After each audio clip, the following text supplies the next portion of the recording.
He's a racing driver, and if you want to have guys that are constantly behaving themselves and obeying every rule of the road all the time, then, go and stand in a roundabout in London and Manchester on a Saturday afternoon and watch them all driving at 3 miles an hour in a traffic jam. Whether you're for Max or against Max, it's nothing to do with his personality. This guy is the best racing driver on the planet. Full stop. Whether you like him or not as a person, completely irrelevant, because what he does for a living only applies when he's in the race car. Safety car. This is the moment. We leave him out. He's got track position. He's now leading the Grand Prix, going into the last 6 laps. He's on the soft tyre. Okay, use soft, but he's leading the Grand Prix on soft tyres. The 2 McLarens are on the same tyres. They're also on used softs. Max Verstappen in front. You think Max would have got blown away by both McLarens in 6 laps if he's on soft tyres?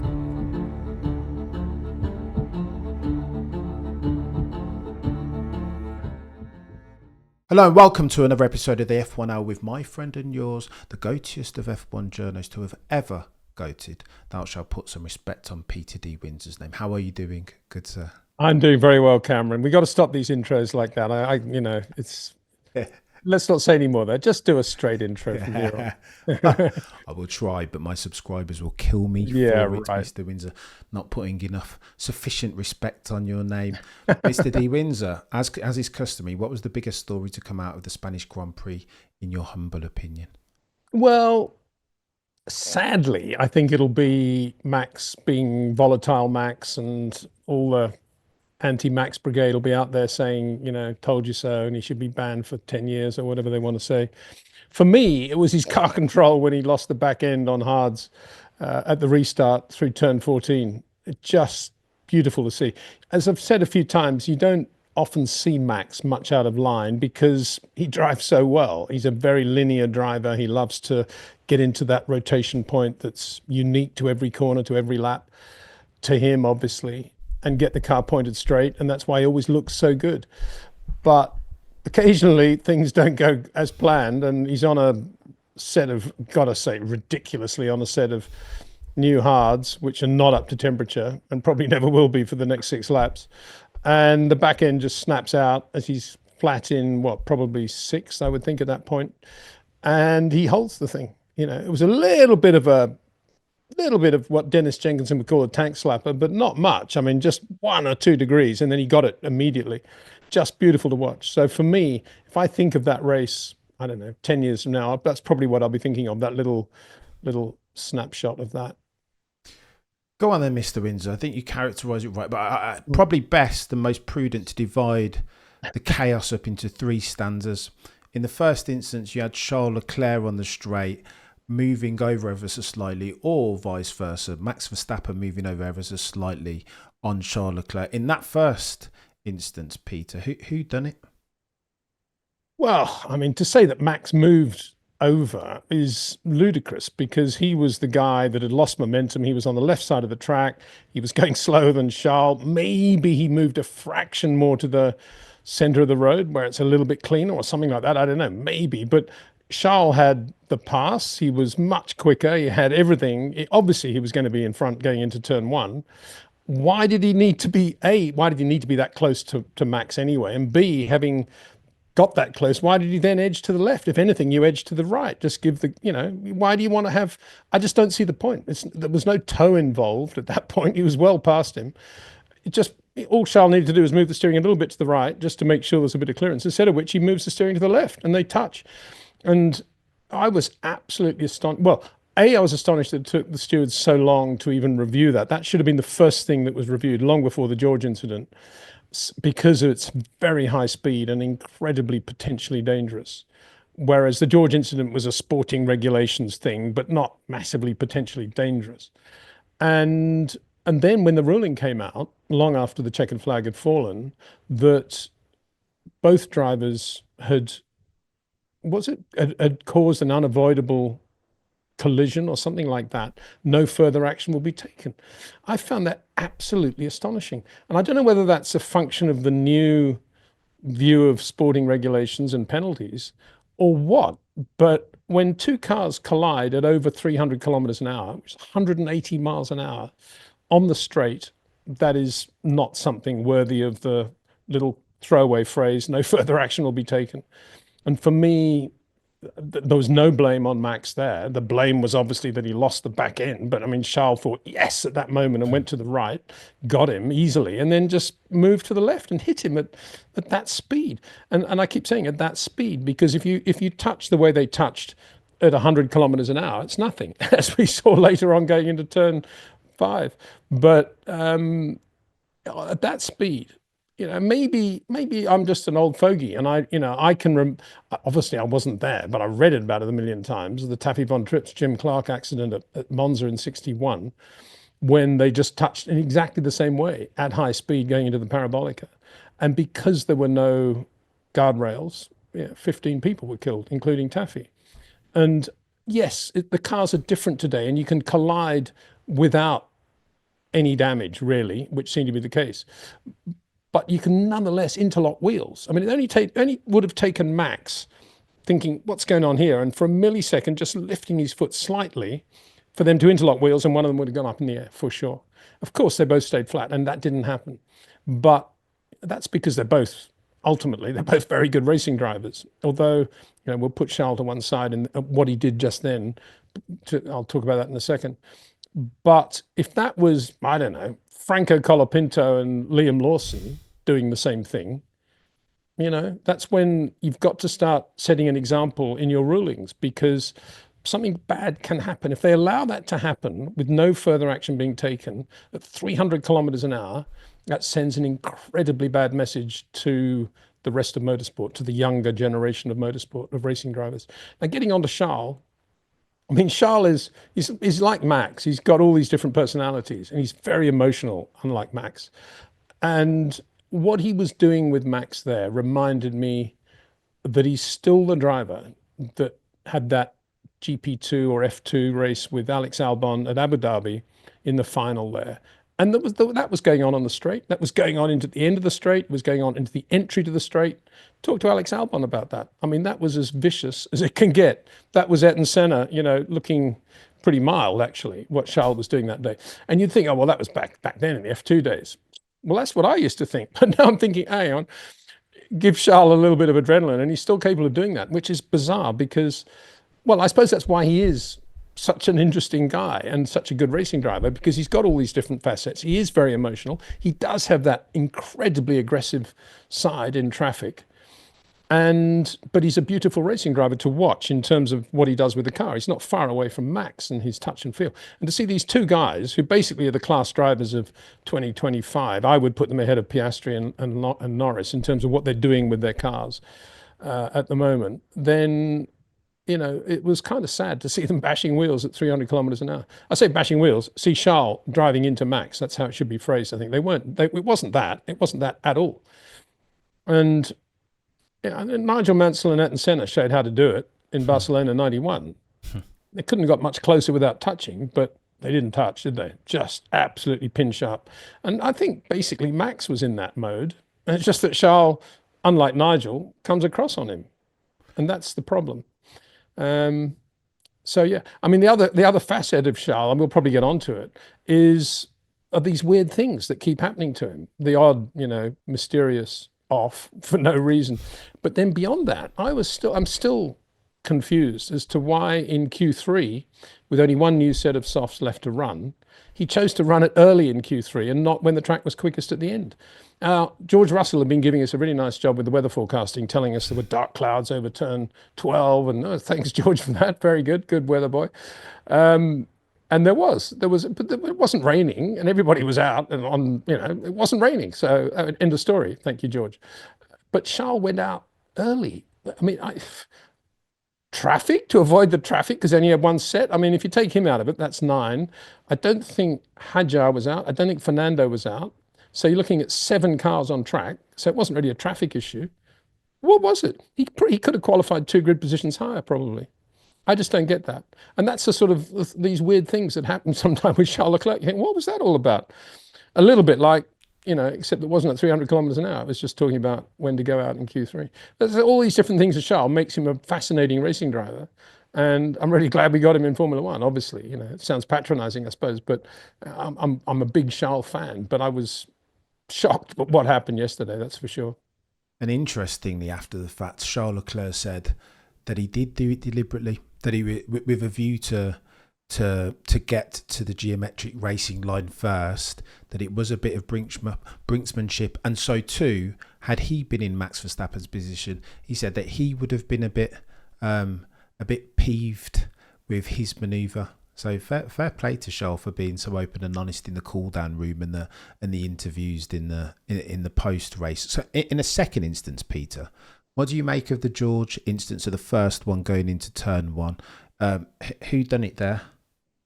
Well, just in response to the Charles thing, even more shame then on the FIA for not doing something about it. If Charles now saying, yeah, well, it was basically me, the FIA then are wrong in their assessment, which was that both drivers caused an unavoidable collision. And that's wrong. Yeah. They should be correcting that now and apologizing and they should be thinking of taking some sort of action, because that is inexcusable. I keep saying 300 plus kilometers an hour. The worst accidents we can have in Formula One now are going to be on the straight, because there's less runoff area, there's no real protection on the barriers, and they're very, very high speed. That's why the Romain Grosjean accident was so bad, because nobody really expected the car to go off there. It was considered to be kind of, well, we're almost on the straight there. If you go off on a corner these days, there's a lot of runoff area. There's Tech Pro barriers, there's all sorts of things. But on the straight, there's very little. And that's why this needs to be jumped upon. And I think something, if Charles, now that we know Charles has said that, and he's correct obviously to apologize, something needs to be done. George, yeah, I mean, George had the momentum. This comes under the heading of the lunacy of these whole sporting regulations anyway, which I've never agreed with. I blame Giancarlo Fisichella and Michael Schumacher for the whole thing. It came back to the Canadian Grand Prix years ago when there was too much weaving, and yeah, okay, they jumped on it and they did it with overkill, and it got worse and worse and worse. And now they're lessening the penalty, but they're not changing the actual rules, and they shouldn't have rules for things like that. It's, these guys are supposedly the best racing drivers in the world, best drivers in the world. Well, no, let's not say that. I mean, not when we got all these guys going to the Rally of Sardinia this weekend. The best Formula One drivers in the world. And I think Max did the right thing. He avoided the collision. He went up the escape road, did the right thing. We've seen other drivers doing that. And I think he thought, right, no problem. George tried something that wasn't on. I got my braking perfect, even though I'm on hard tyres, and even though I had that ridiculous shunt with Charles Leclerc, I still did the right job. But I'll give him the benefit of the doubt, go down the escape road, and it should, and quite correctly on this occasion, the FAA decided that no penalty was required, because Max did exactly the right thing, and George was just being George, racing driver. So that was that, and it was a function, obviously, of what had happened with Charles. It was a function of being on the hard tyres, not up to temperature, and it was a function of Max being incredibly frustrated that he was on the wrong tyres anyway. So then the big question is, what were Red Bull thinking in then getting on their own, picking up their own gavel, and being their own judge of the situation and telling their driver to give the position back?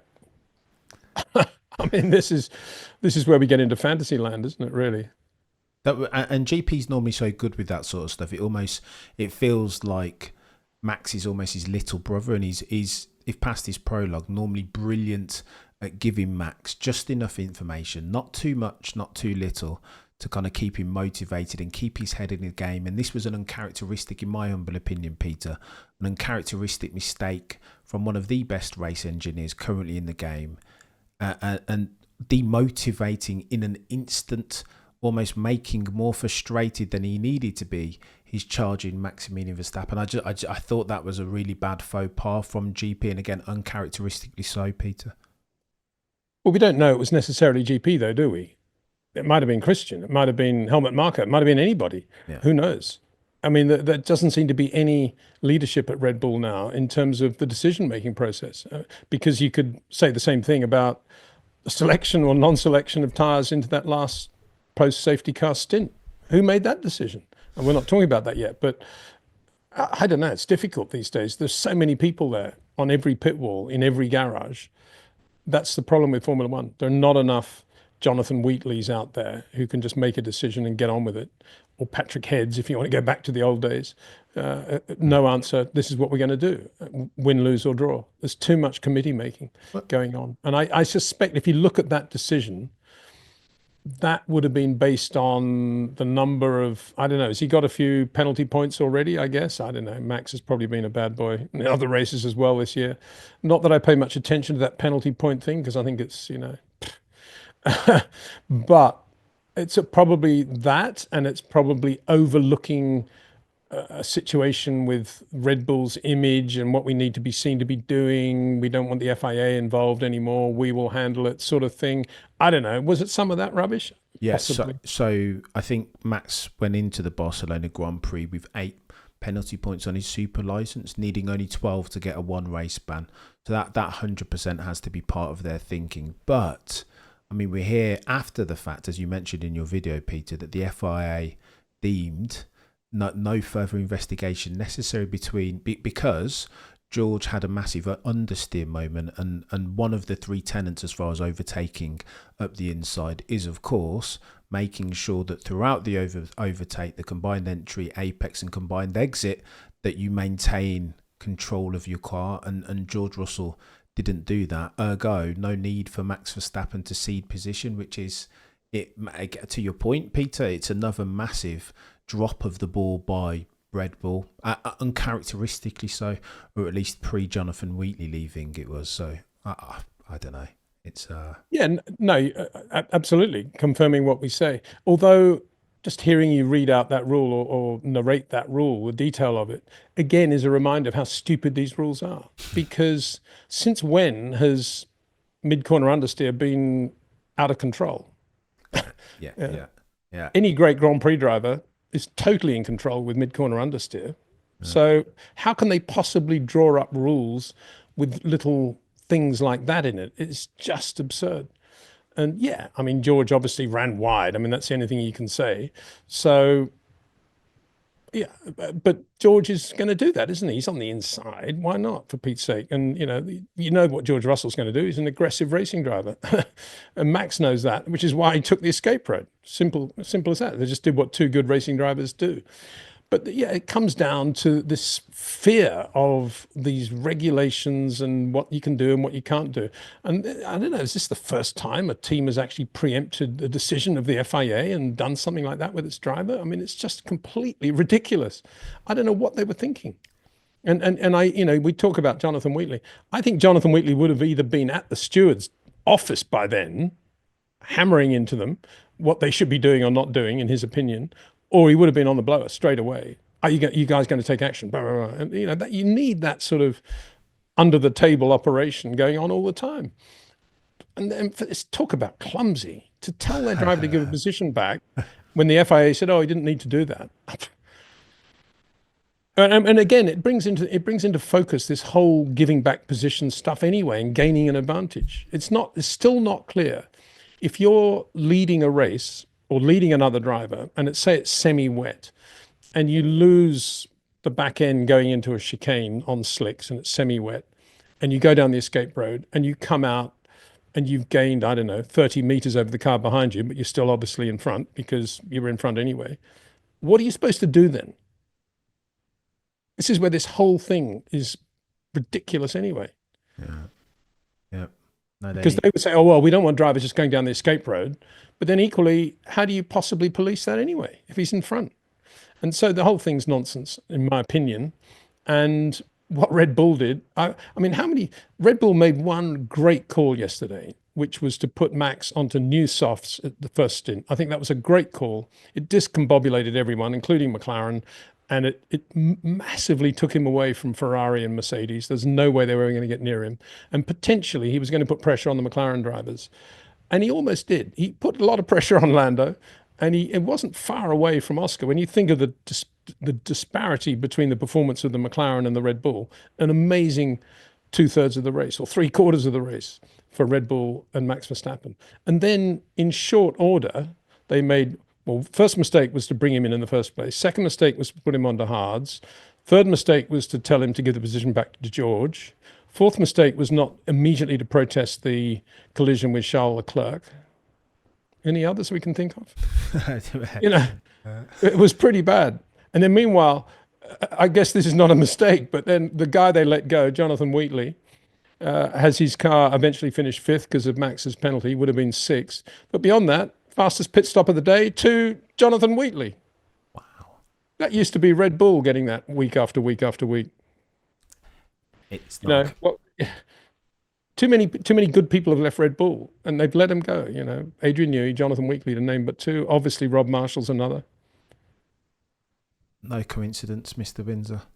It feels like this is Yeah. all somehow related. Yeah. And if ever there was a moment, if Max was ever thinking, I love Red Bull. I've had so much success here. Still some really good people here. I love the boys and girls in the garage, and still a great team on the ground. And I walk through the drawing office, and there's still a lot of good guys there. And looking forward to next year. But then on the other side, he thinks, how long can I keep driving this thing just to qualify third or fourth and struggle to finish third or fourth in the race? This is the sort of race that will put him over the balance now, I think, into thinking, I've got to get on with my life and be with a team try and join a team on the way up. I mean, that's all adds up to Aston Martin, doesn't it? Sadly. I say sadly because of the whole Aston Martin thing, which is kind of annoying. But anyway, there you go.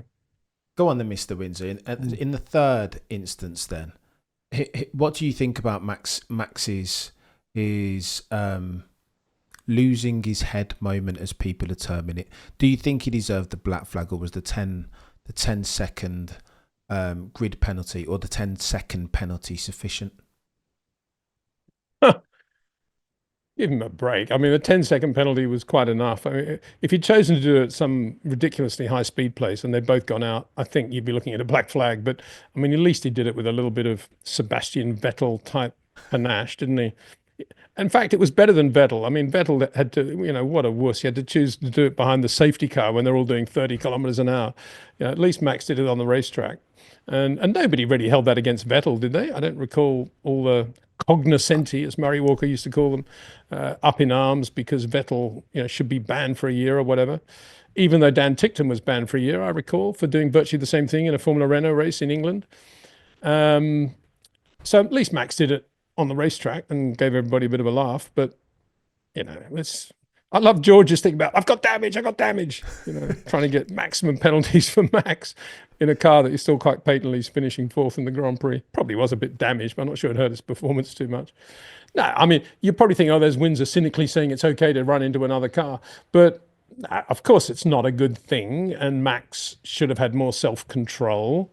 And he is a multi-world champion, so he does set the responsibility to the younger generation of road drivers, let alone racing drivers. So yeah, that's bad, and he should have got that. But he got the 10-second penalty. So there you go.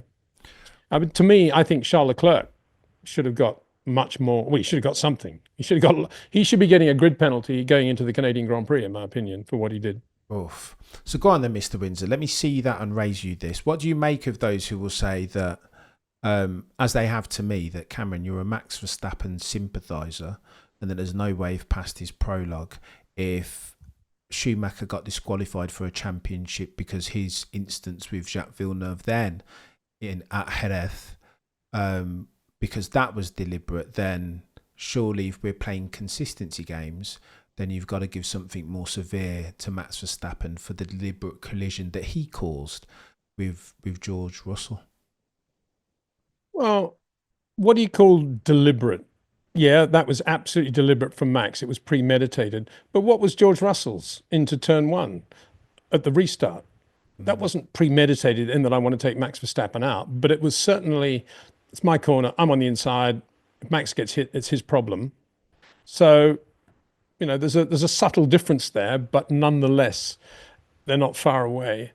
And secondly, I would say Max got his penalty.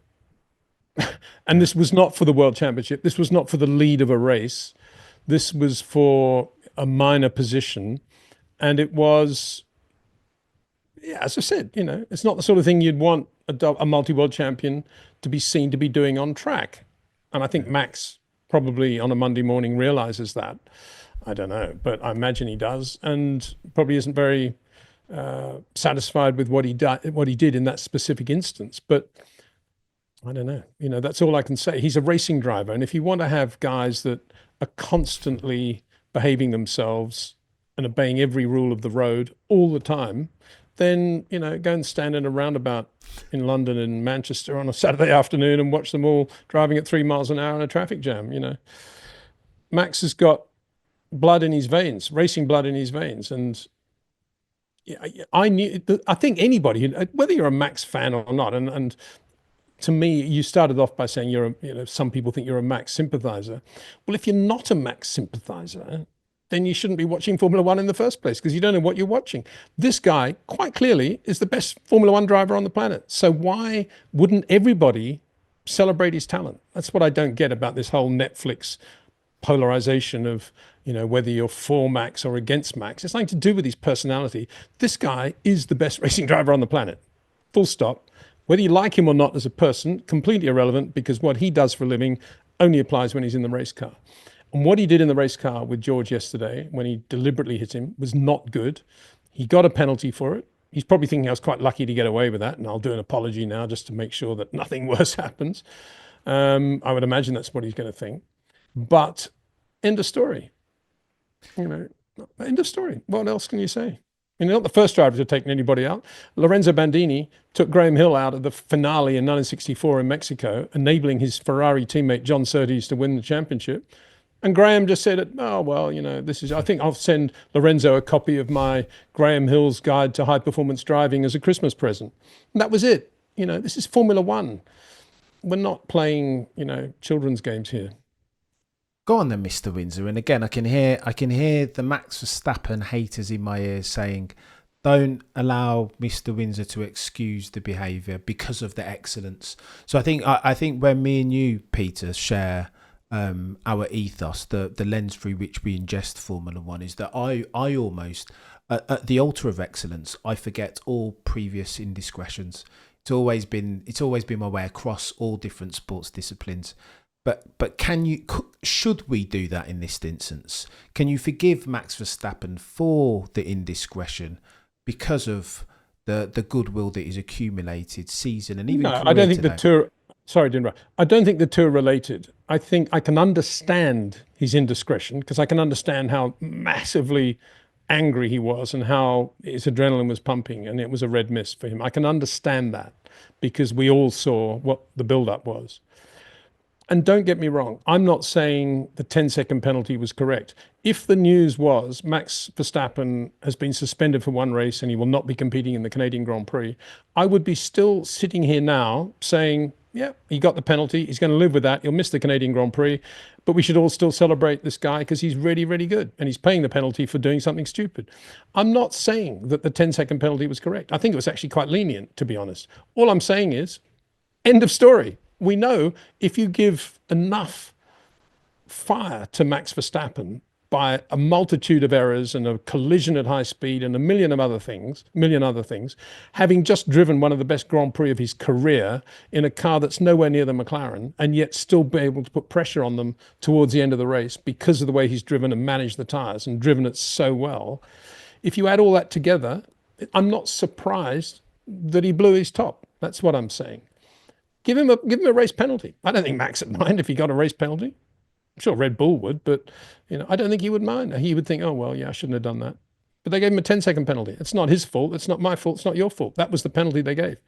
The same people that gave no penalty for Charles Leclerc for driving into Max at 300 kilometers an hour. Now there is the imbalance. That's the imbalance. The imbalance is not, just because Max is a great driver, he's allowed to get away with these things.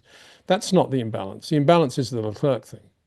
And as I say, if you want to ban Max for a race or two races, whatever it is, do it. I'm still glad we got him in Formula One because I love watching him drive the race car. I don't actually pay much attention to anything that goes on outside the racetrack or the race car. And I think that's what Formula One is all about.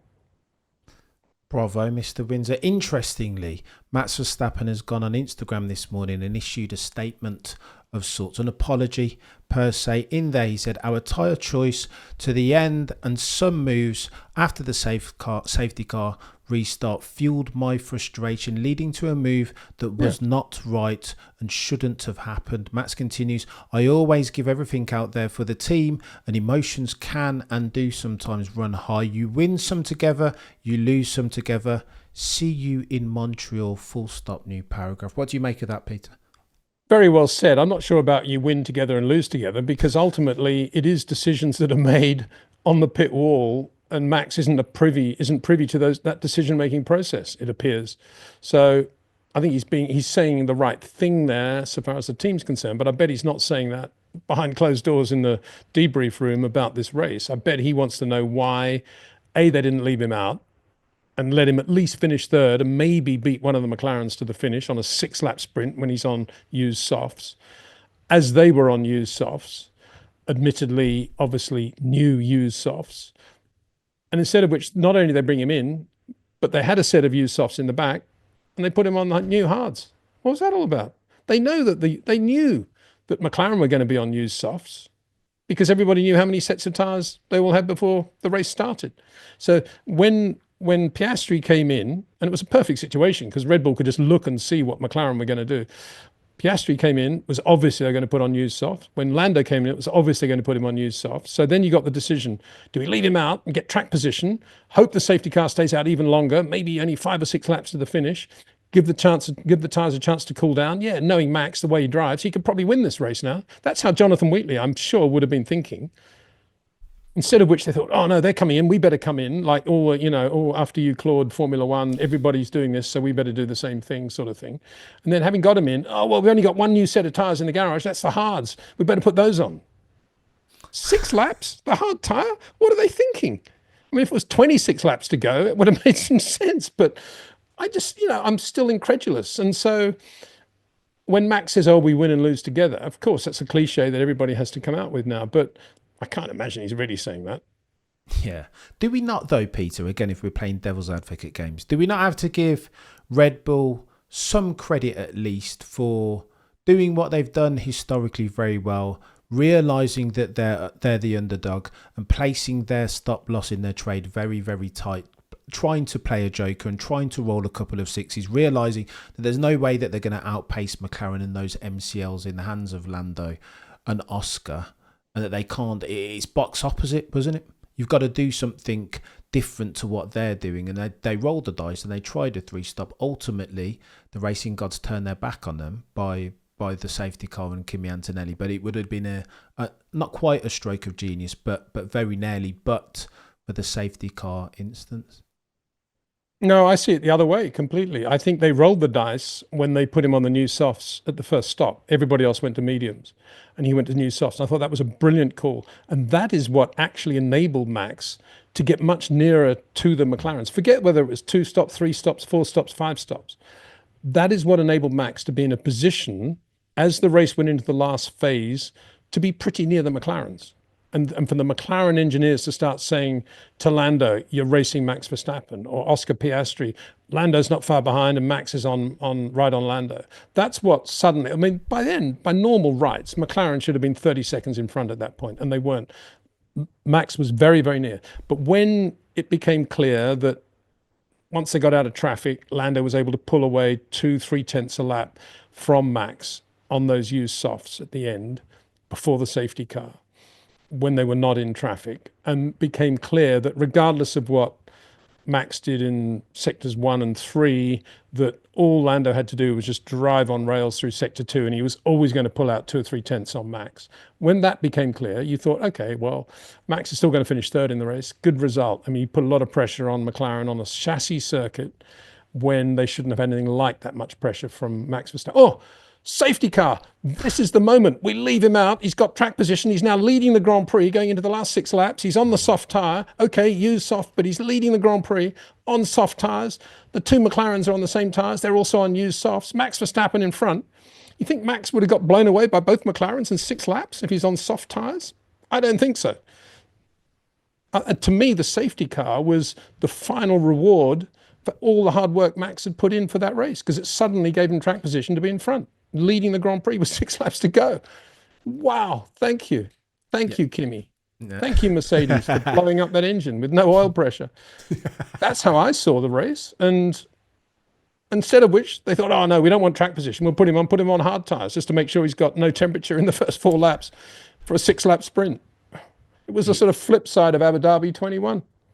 And I suppose you could argue, Peter, that Max had earned that right to stay out and duke Of it course out. he had. Yeah. Absolutely. Not only Max, but Red Bull. Great call to have done all that great strategy to get him to put on that new set of softs. It's at the first stint. That's what did it. He had free track for a lot of time. He was super quick on those super softs.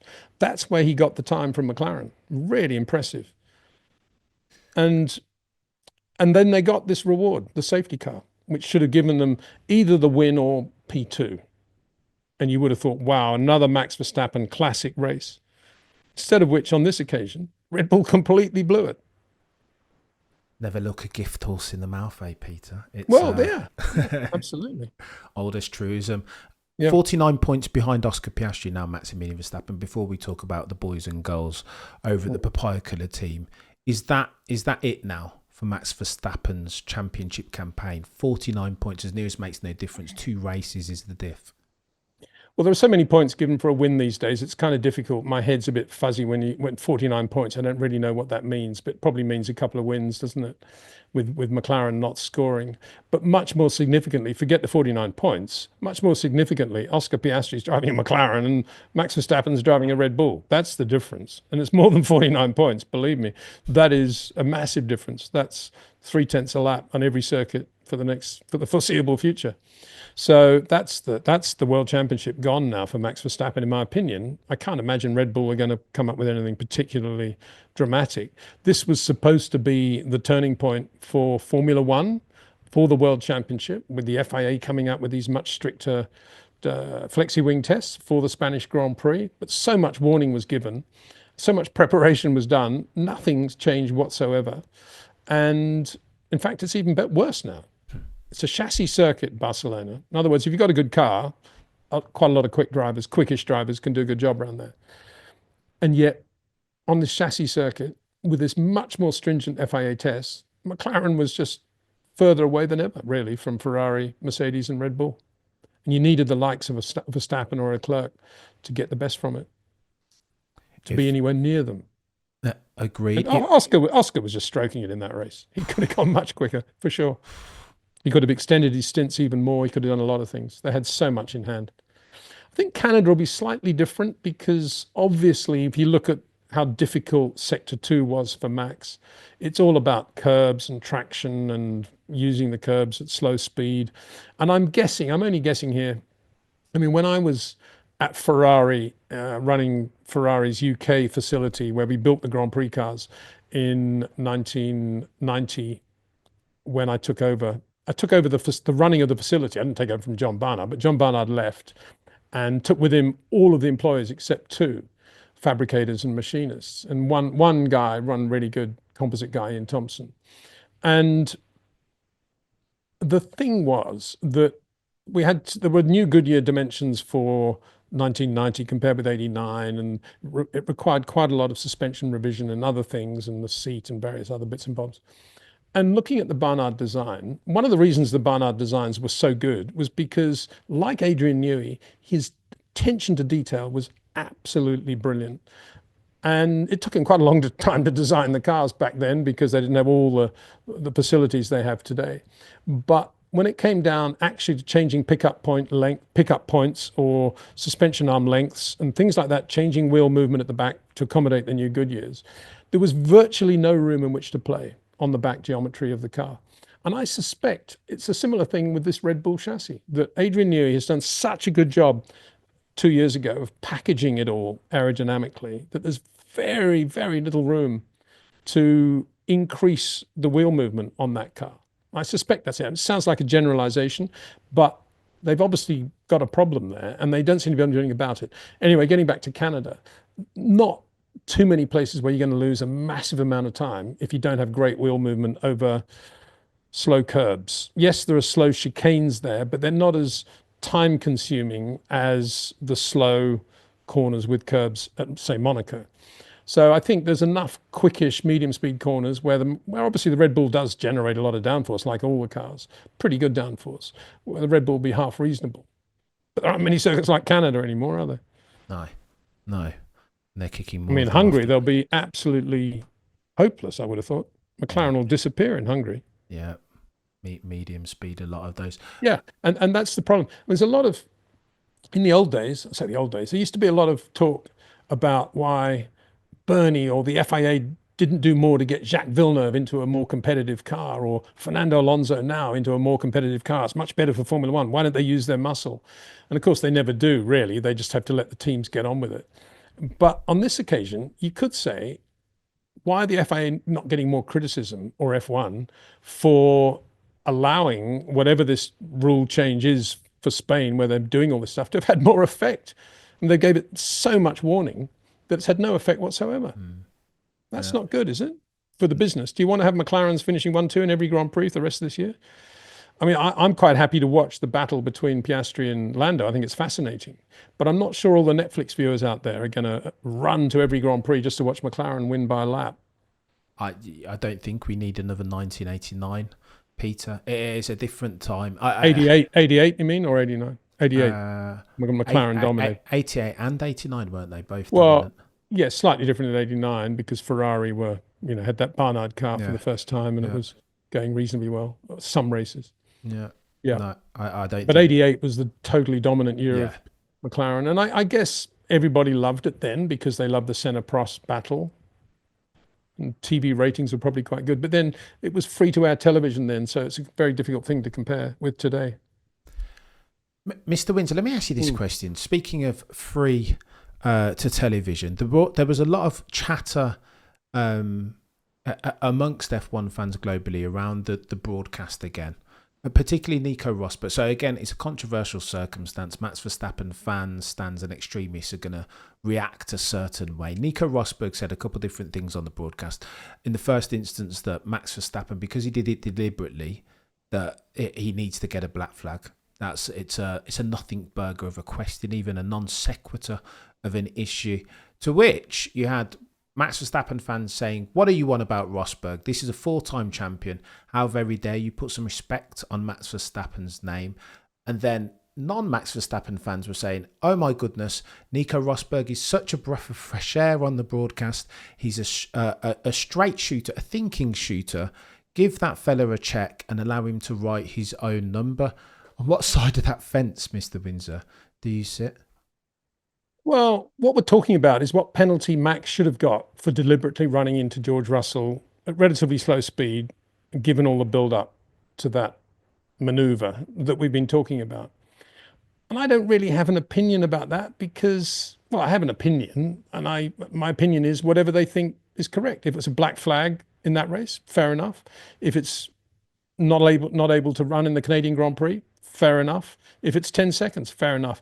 I think the penalty is what it is. It's a terrible thing to say, but yeah, I'm not saying Nico Rosberg is wrong there, but I do think glass houses come into play here, because if you want to talk about doing something deliberately, we still don't have a clear picture about what happened on that pole lap at Monaco when he supposedly locked up going into Mirabeau, costing Lewis Hamilton the pole, and effectively changing the balance of the World Championship. As a result, we all know how important the Monaco pole is. So before Nico comes out with phrases like that, he needs to come clean, show us all the telemetry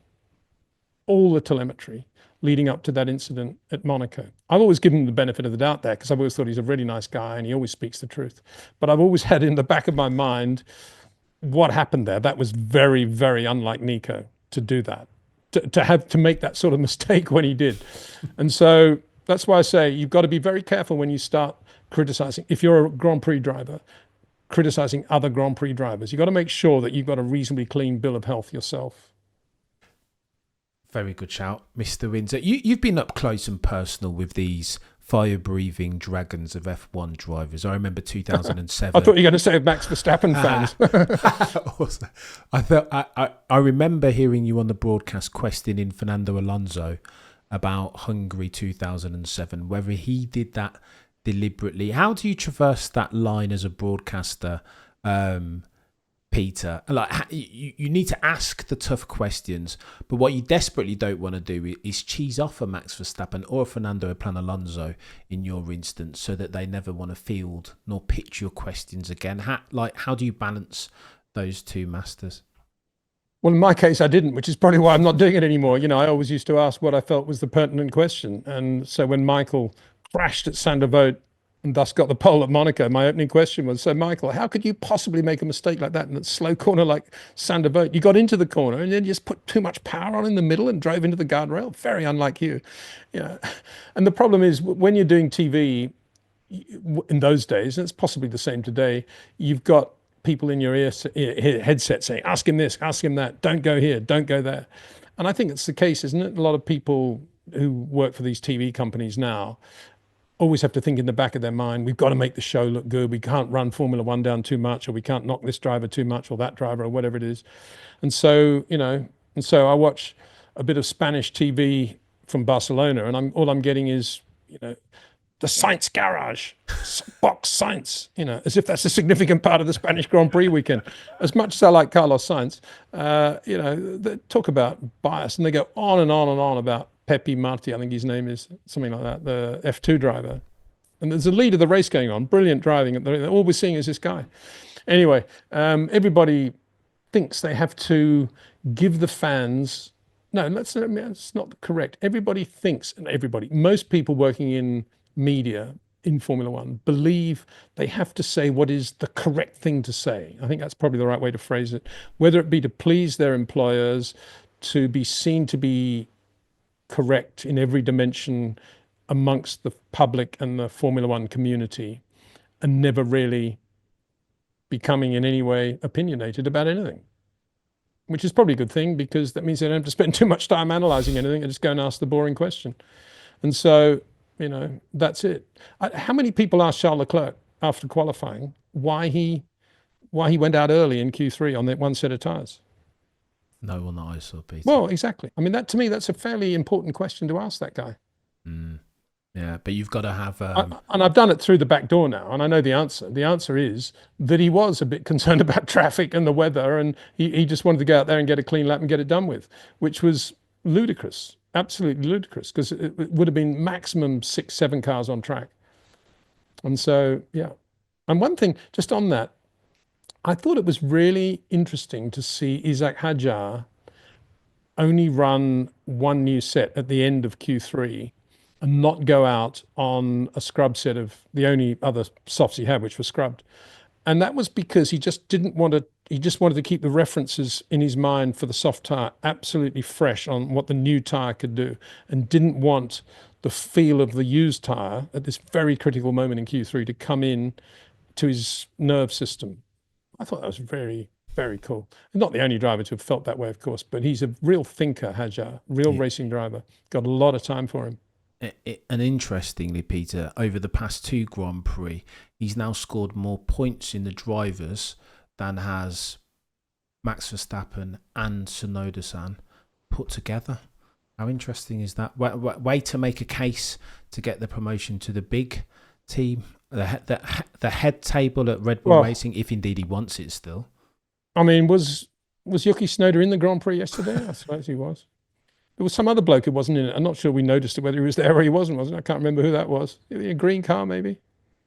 Yeah. I mean, why do these people bother? Or why does Stroll bother? I think we've had that wrist thing before, haven't we? He's had it. He had it in Malaga. What is that all about? Is that a euphemism for something else? Yeah. He had it in Malaga 2023, I want to say, and it's become a repetitive strain. We don't have power steering in these cars anyway. Yeah, I think the concern. How would he get on in a 1200 horsepower Williams 11B with no power steering? With or without injury, no chance for Lance Stroll, Peter. I think what concerns me though is that Lance would have known about that injury and that he had potentially a problem on his hands, no pun intended, before he got to FP1, and he's almost done that deliberately to ensure that Felipe can't, per the regulations, can't stand in. But again, that speaks to the man, the myth, the legend that is Lance Stroll. As he ran third base, Peter, let me ask you about McLaren quickly. Oscar Piastri now in the lead. Is this his championship to lose, do you think? I thought you were going to say, Peter Windsor, you were convinced that this was the turning point, Monaco, for Lando Norris, and he's going to bounce back and win in Spain. I thought you were going to give me a really hard time about that. No. Fair play. Go on, let's do that one. Well, it's interesting, isn't it? Because I think Lando did actually have this race weekend in hand until he had that big moment in FP3 going through turn 9, and he lost the back. and took an escape road which none of us knew even existed, amazingly, got back on the track. But ever after that, he was never, ever as sharp as Oscar. It was almost like it spooked him. A little bit like Jenson Button. I remember Jenson Button having a massive moment, I think in the BAR through turn 9 in practice, crosswind deal. And I mean, he was never really on it the rest of that weekend. And it lasted through to Silverstone as well, where he wasn't on there either. Similar corners there. And it could well be that, maybe one thing I've never really thought about is that on super quick corners, which, I mean, we're talking seventh gear, turn 9, slight lift going in. Maybe Oscar's always now going to be better than Lando, and that's where it is. And I did say in my Friday vid that Oscar is more likely to overheat the rears than the fronts, and Lando the opposite. And so it proved in the race. When they asked Oscar how the tyres were, he immediately said, "Oh, the rears are starting to go." And it was no surprise because he does drive with the rear. He's got still quite a wide entry. Well, he has got quite a wide entry, wider than Lando's, but he's got this sort of ability just to get on the power and ride the rear with incredible sensitivity and touch, and something that Lando can't do at high speed. I think that's another thing. I still think he's got the talent to shorten his corners, slow, medium speed corners, but I think high speed, Oscar's all over him now. And, that's going to show up at Silverstone big time, in my opinion. Zach Brown has said as much on more than one occasion that he thinks Oscar is braver through the high speed turns. I always thought, Peter, like you, that Lando Norris would have, if he could get his head right, if he could somehow grow some mental fortitude and pull the best out of himself at the times, I don't know, as an example, Monaco Q3 when it matters most. I always thought that Lando Norris at the very least would have Delta in hand as far as performance in absolute terms. I think on the back of this weekend's Grand Prix, I'm forced to rethink that. I think I might have been wrong. I think Oscar now might be the quickest of the two McLaren drivers, which is a concern for Lando, especially, as you said last time we spoke, if Lando harbours aspiration to win a championship of the drivers' variety. Yeah, getting back to Zach's point, I mean, if Bravery comes into it, then you shouldn't be employing that racing driver. Bravery should never come into it. It's all about skill and touch and feel. And Sterling Moss put the whole bravery thing to bed when he said, if you require bravery in order to be quick, go and be a dentist, go and be a doctor, go and be dig holes in the road. Do not be a racing driver. It's all about feel and anticipation and touch. And you should know exactly what the car is going to do next at any given moment, give or take a puncture or suspension failure or two. So that's, I'm a bit confused by that exact comment because bravery should not come into it. I think what Oscar has, as I say, is a natural feel for the back of the car, a bit like Carlos Sainz, a bit like Liam. He's a sort of Liam Lawson's an untidy version of Oscar, and I don't think he'll ever change from that. But he drives in a similar way. It's the rear of the car. Whereas Lando is the front of the car. If I think of Canada, I suspect what I would call turn 1, the tight left-hander or tight, reasonably quick left-hander, after which there is the very tight right-hand hairpin. I suspect in that little bit of road, Lando will be better than Oscar because he'll be very good at coming out of that corner with not too much load on the rear and getting a little bit of creating a little bit of a straight area where you can just get the car stopped and turned into turn 2, the hairpin. Whereas Oscar, I think, will come out with more load and you'll find it a little bit more difficult to get the car absolutely right for the hairpin. But then, everywhere else, all those chicanes and the quick kink after the first chicane or the second chicane, I can't remember, first chicane, they go through that right-hander. Oscar will be brilliant through there. And hairpin is a hairpin, that's not going to be a differentiator. High-speed braking, they'll both be very good. So, yeah, Oscar's definitely better on fast corners, I think, as we saw. I think that moment spooked Lando in turn 9 there. And it wouldn't have spooked Oscar. Oh yeah, lost the rear, mate. Yeah, no worries. Whereas Lando, I think, was woo, what happened then? And that's the difference.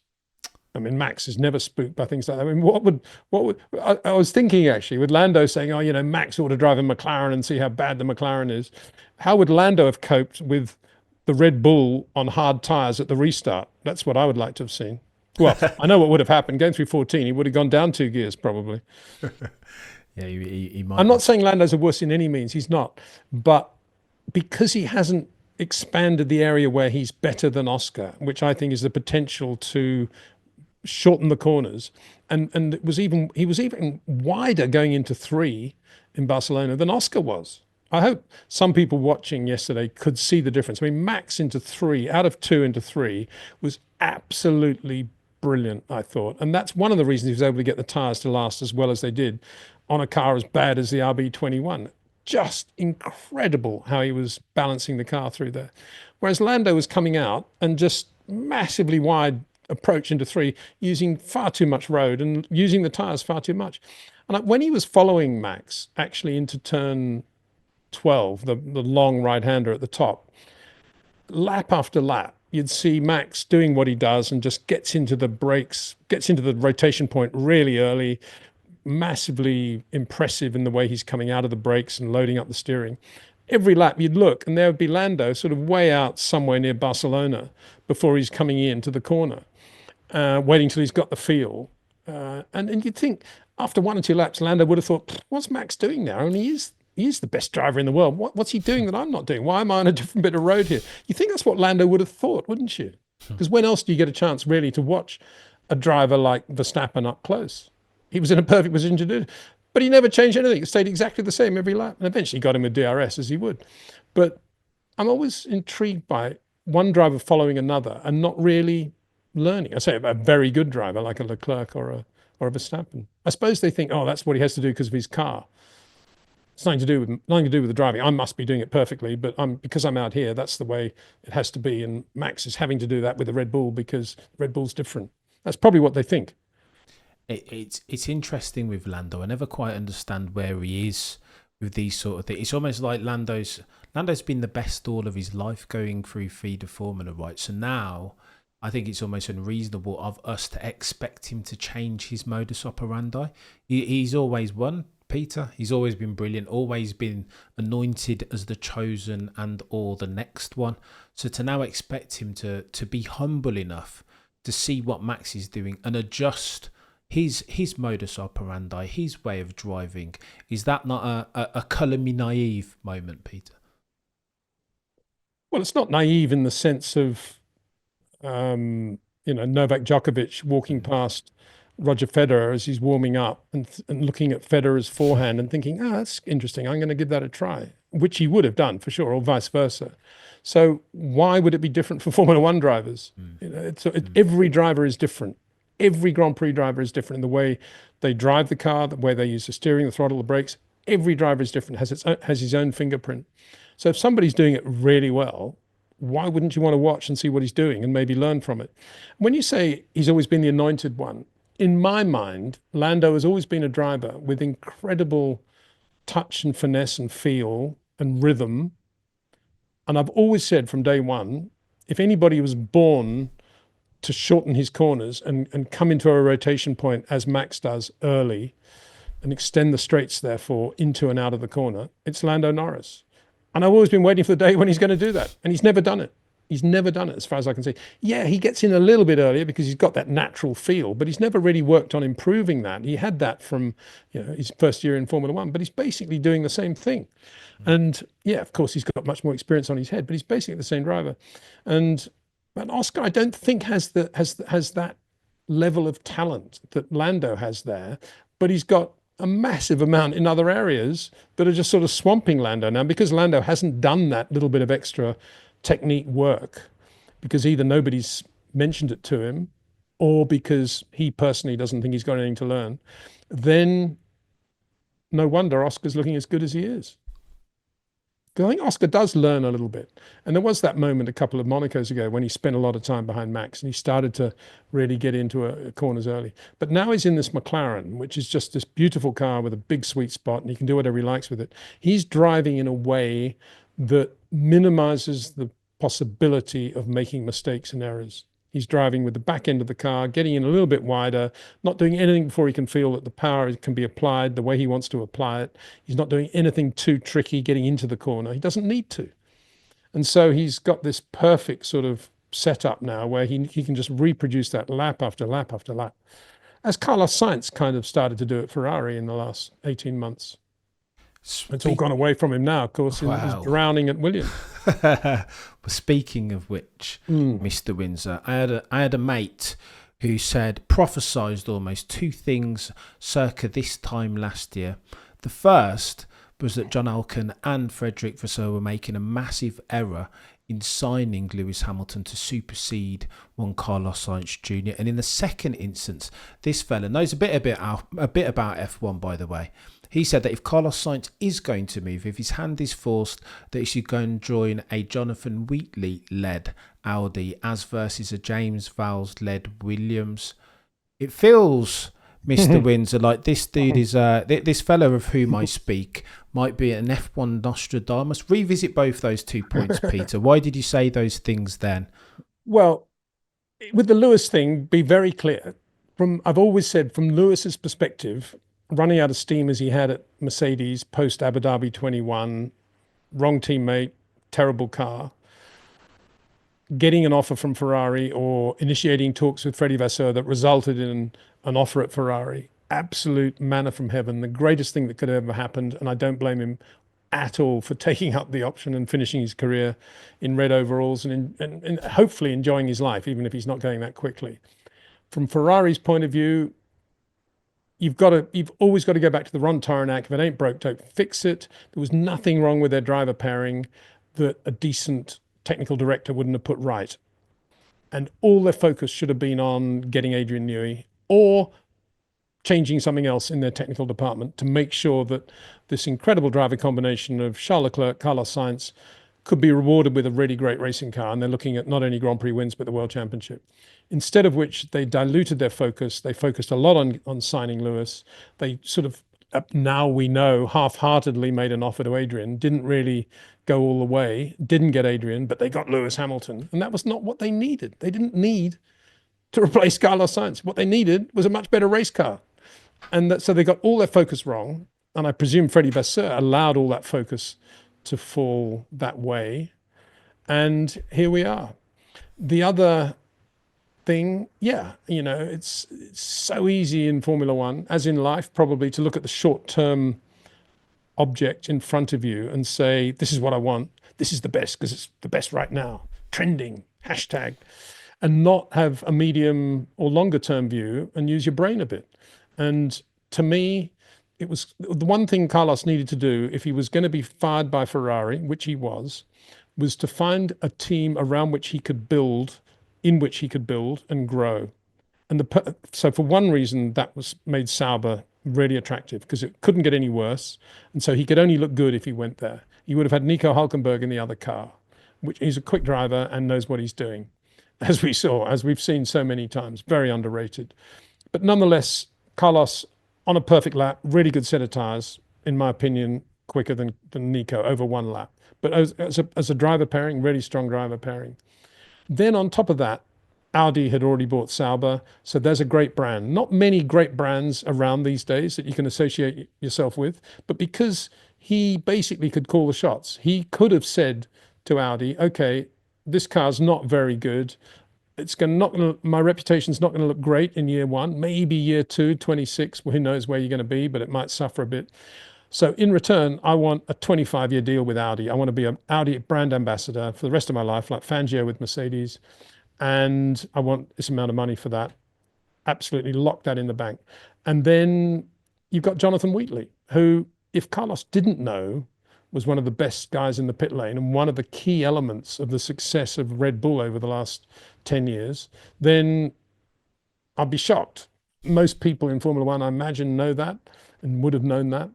And it was pretty clear that Jonathan was thinking the way I've just mentioned, nothing better than coming to a team that's at the bottom and growing and taking it up. You can only look good and there'll be good people there for sure. Just need to get the right round pegs in the right holes. which of course he was going to do. And then I need to tighten everything up. And then I need to get a little bit more of a footprint in the UK, which he's done setting up that new engineering thing there.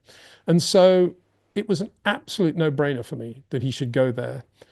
On the other side, he's got Williams, who are a Mercedes customer team that are going to be here or not in the future, depending on what their owners want to do. They're a little bit sort of vanilla in the way they appear. They don't have the character or the gravitas of a Frank Williams owned Williams team. They're a different feel.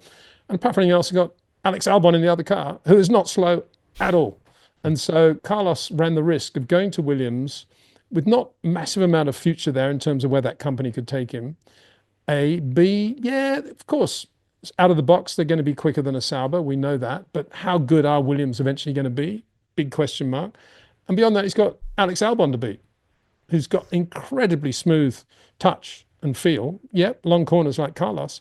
But I would say that Albon's transitions from straight line to initial steering input are smoother than Carlos Sainz's. And I wonder whether Carlos took that into account as well. You know, on a good day, both of them in a new set of tyres, with the car handling well, Carlos is not going to blow Alex Albon away. He might be a tenth quicker, but he might not. And that was always he was going to be on display there alongside Alex Albon. Whereas at Sauber, because they're coming up from the bottom and Nico Hülkenberg in the other car, you know, nobody expects both Saubers to be really good all the time. And he would have had pressure on him, obviously, but not the pressure, not a negative pressure. It all would have been positive pressure of growing with the team, with the brand, the whole thing. So I think he made a big mistake because he didn't look in that medium term of where he could be. A little bit like Fernando Alonso when he was at Ferrari, when he was at Ferrari, or McLaren for that matter, but certainly at Ferrari, he could still be at Ferrari. He could be the biggest brand ambassador Ferrari have ever had, bigger than Michael, if he'd stayed. And he just looked after everybody the way Michael did. And he hadn't. I mean, I don't know exactly what happened there, but for Felipe Massa, who's one of the nicest guys in Formula One, so nice that Michael loved him, to the point where Michael actually retired to make sure Massa got a drive, he turned Massa completely against him. And if you turn Massa against him, against Alonso, that means all Massa's side of the garage and all Massa's connections upwards in terms of the senior management. So all of a sudden, Fernando was, in his mind, he'd screwed Massa or whatever he was thinking he was doing. But in doing that, he's basically screwing himself at Ferrari. And he just always thought he was going to get a phone call from Red Bull and go to Red Bull. And of course, Red Bull never rang. And that's what I would call short-term thinking and not long, medium-term thinking. He's always been a bit nuclear, has Fernando, sadly. Brilliant driver when he was ready, when he'd had his Weetabix, but not able to manage relationships outside of the cockpit, which some say, Peter, is almost equally as important as your ability to put your foot on a throttle and steer a steering wheel, right? Yeah, I don't think it's that. I think Fernando's unbelievably nice guy. He's a really pure racing driver, but he lives life purely for Fernando Alonso. And that means not only getting the best for himself, but actually in the Bernie philosophy, taking it away from anybody else who could possibly be a threat, whether that be Giancarlo Fisichella, whether that be Jarno Trulli, whether that be Lewis Hamilton, Felipe Massa, whatever. And it's the same. It's the Bernie philosophy, as I say. I mean, Bernie, I learned very early on in dealing with Bernie that, yes, he was driven by the deal like everybody else. If I can buy something for 50 pence, I want to be able to sell it for £5. That's a motivation, obviously, for people like Bernie. And he's very good at buying things for the lowest possible price.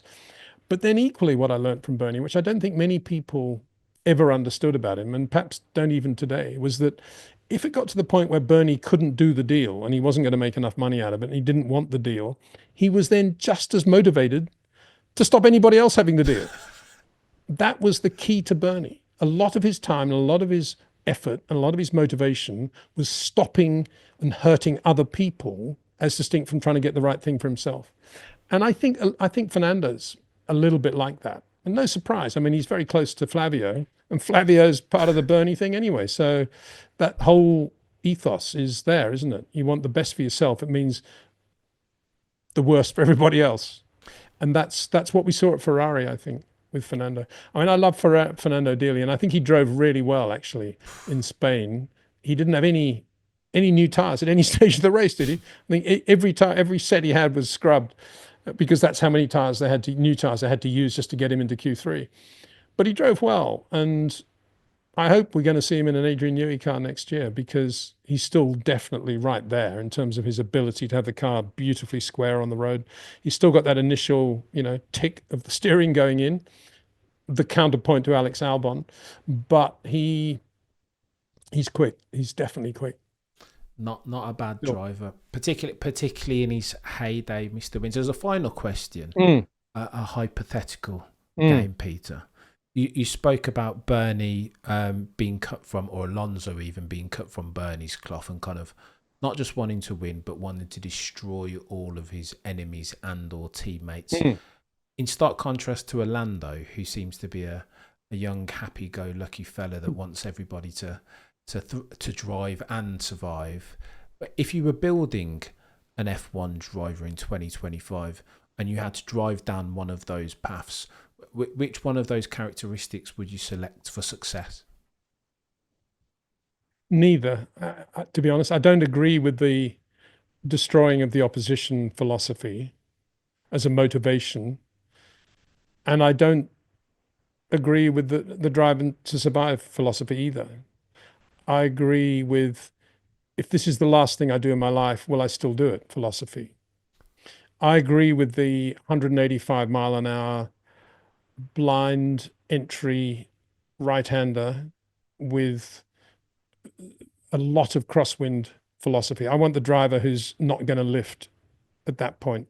That's what I want. And that's not born of mindset. That's born of feel. That's Kimi Räikkönen saying very little, doing very little, hating Formula One, but being at his moment of time in Formula One, being one of the best Grand Prix drivers we've ever seen at that little snapshot of time in Formula One. So that's what I believe in, absolute the purest of talents. I would include Carlos Reutemann in that. I've been lucky enough to know Carlos for as long as I did. Nigel Mansell, for sure. They're the two drivers that I work very closely with. Both of them were like that.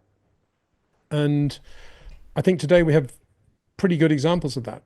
And I did say in my video, the only two drivers that were absolutely flat through turn 14, not lifting one iota on their fastest Q3 laps, were Max Verstappen and Pierre Gasly. I think Gasly's in that area.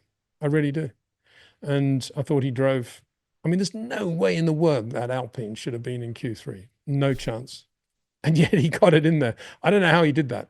Well, I know how he did it. It was just absolutely brilliant. And that's not bravery, just to repeat the point. That's not bravery. It's total belief in your own ability to be able to handle whatever comes next, because you're on top of what the car is doing and you're feeling the surface of the road with every pore in your skin. And that's the driver that I would work with for sure. Bravo, Mr. Windsor.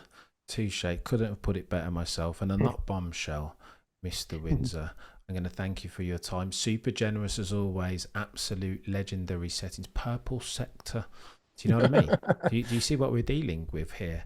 Chat. By the way, if you're not on Peter D. Windsor's YouTube channel and you're not subscribed already, how very dare you call yourselves an F1 fan proper? Do that now, please, forthwith. And then shortly thereafter, go over to your favourite podcasting platform. Follow 5 stars, the Short Corners podcast.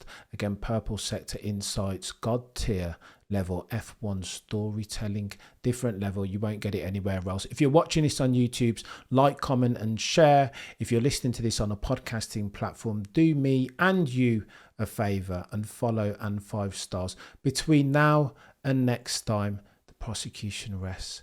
No further questions. You're on